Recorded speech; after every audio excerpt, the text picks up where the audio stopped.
Good morning, welcome back to my channel Shiuli lifestyle ব্লগে তোমাদের অনেক অনেক স্বাগত জানিয়ে নতুন একটা ভিডিও নিয়ে চলে আসলাম।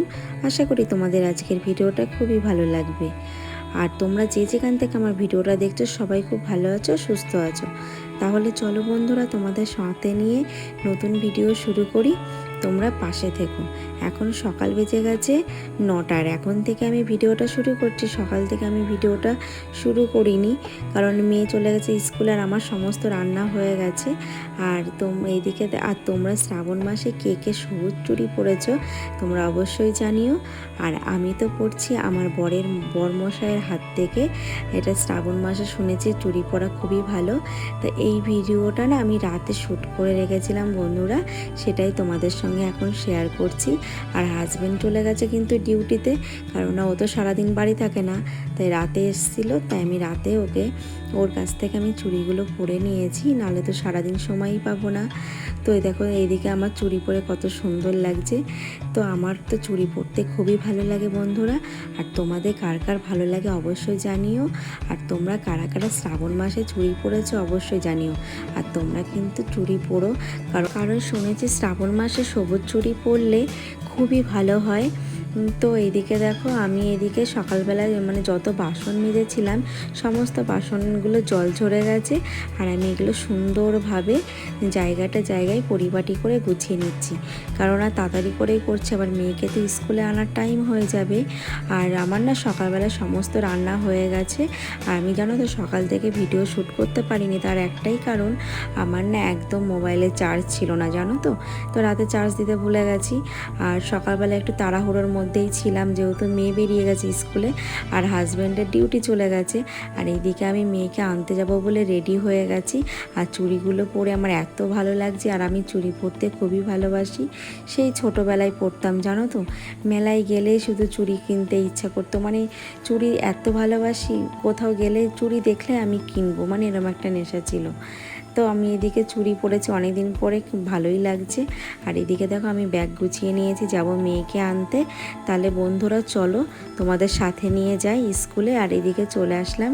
আর এদিকে এসে মেয়ের ফ্রেন্ডসদের সঙ্গে দেখা হয়ে গেছে। আর সচরাচর দেখা হয় না, সবাই কাজে ব্যস্ত থাকে। তো এই যে আমাদের মায়েদের গ্রুপ, তো অনেকে আসেনি, আর আমরা এক জায়গায় আসলে অনেকক্ষণ একটু গল্প করি। তো এইদিকে দেখো আমার ফ্রেন্ডস বলতে পারো। তো আমরা একসাথে চুড়ি পরেছি সবাই, তো সেটা নিয়ে আমরা আনন্দ করছি। তা আমাকে বলছে তোমার তো কপাল খুবই ভালো, তোমার বর তোমাকে চুড়ি পরিয়ে দিয়েছে, আমার তো আর পরিয়ে দিইনি, এইগুলো নিয়ে আমরা আলোচনা করছিলাম। তো এইদিকে দেখো আমরা অটো ধরবো বলে অটো স্ট্যান্ডে গেছে, এত জ্যাম না। তারপরে বাড়িতে চলে আসলাম, প্রচুর জ্যাম ছিল, তোমরা তো দেখতেই পারলে। আর বাইরে প্রচণ্ড গরম ছিল। তো এসেই মেয়েকে দেখো খাওয়াতে বসে গেছি। আর আমিও একটু ফ্যানের তলায় বসেছি, কারণ জানো তো দুদিন পরে মেয়ের এক্সাম। তো এক্সামে সামনে আমি অতটা ভালো ভিডিও জানি না দিতে পারবো কিনা টাইম মতো, এই জন্য মেয়েকে খাইয়ে তারপরে ওকে একটু পড়াতে বসাবো, তারপর ওকে স্নান করাবো। তাহলে চলো বন্ধুরা আবার ফিরে আসছি। তো মেয়েকে পড়িয়ে আবার পরে আর ভিডিও শ্যুট করিনি, তো স্নান করিয়ে দিয়েছি। এবার মেয়েকে খাওয়াতে বসাবো, কারণ আমি মেয়েকে ঘুম পাড়িয়ে দেবো, ওকে আবার 5টায় পড়াতে আসে আন্টি। তো এদিকে খাবার বেড়ে নিয়েছি, তো আমিও খেয়ে নেবো, কারণ তো মেয়ে খাওয়া হয়ে গেলে আমি আর কিসের জন্য বসে থাকবো, হাজব্যান্ড তো খাবার নিয়ে বেরিয়ে যায়। তো দুপুরে আমরা 1:30টার মধ্যে চেষ্টা করি আমি আর মেয়ে দুজনা খাওয়ার, কারণ আমি অনেক ভোরবেলায় উঠি, তো ওই জন্য আমি তাড়াতাড়ি করে মেয়ে আর আমি খেয়ে একটু বিশ্রাম নিই। কারণ জানো তো আমারও প্রচণ্ড ঘুম পেয়ে যায়, সেই ভোর 5টা 5:30টায় উঠি। তারপরে দেখো এদিকে খাওয়া হয়ে গেছে, বাসন মাজা হয়ে গেছে, আর মেয়েকে ঘুম পাড়িয়ে দিয়েছি। তারপরে আমি না ঘুমিয়ে চলে আসলাম কিচেনে। আর সুন্দর একটা রেসিপি তোমাদের সঙ্গে শেয়ার করব। এটা দেখো দুধ দিয়ে দিলাম, তার মধ্যে দিলাম বাতাসা, আর আমি করব হলো সুজির বরফি। তো আমি আমার মতো সিম্পলভাবেই করছি, তোমরা কেমন করো অবশ্যই জানিও। তো আমার ঘরে যা উপকরণ ছিল সেইগুলো দিয়েই করছি, কারণ অনেকটাই সুজি ছিল, তাই ভাবলাম কি করব, নষ্ট করে তো লাভ নেই, এই জন্য সুজিটা করব। এইভাবে তোমরা করে দেখো, খুবই ভালো লাগবে। তো দুধ দিয়ে দিলাম, আর আমার কাছে জানো কাজু বাদাম কিশমিশ ছিল না, ওটা দিলে আরও সুন্দর লাগতো।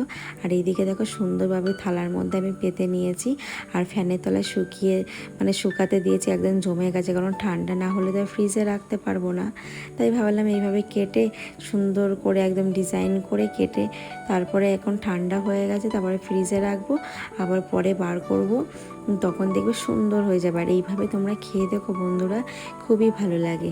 আর তোমরা পারলে একটু উপরে কিশমিশ কাজু বাদাম ছড়িয়ে দিও, খুব সুন্দর লাগবে। তো এইভাবেই করে মাঝে মেয়েকে দিই, মাঝে মধ্যে এইভাবে ওর টিফিনও হয়ে যায় খাওয়া। তাই দেখো ফ্রিজে রেখে দিলাম। তাহলে চলো আবার কিছুক্ষণ পরে তোমাদের সামনে আসছি। আর দেখো পুরো জমে গেছে, তো মেয়েকে আমি পিস পিস করে দিলাম, ও সুন্দরভাবে খাচ্ছে, আমিও হাজব্যান্ডকে দিলাম আর আমিও খাবো। তো বন্ধুরা, এরকম রেসিপি তোমরা কেমন করো অবশ্যই জানিও, আর রেসিপিটা কেমন লাগলো জানিও। আর ভিডিওটা ভালো লাগলে অবশ্যই পাশে থেকো। তাহলে ভিডিওটা এখানে শেষ করছি বন্ধুরা, তোমরা প্লিজ আমাকে সাপোর্ট করো, আমার পাশে থেকো।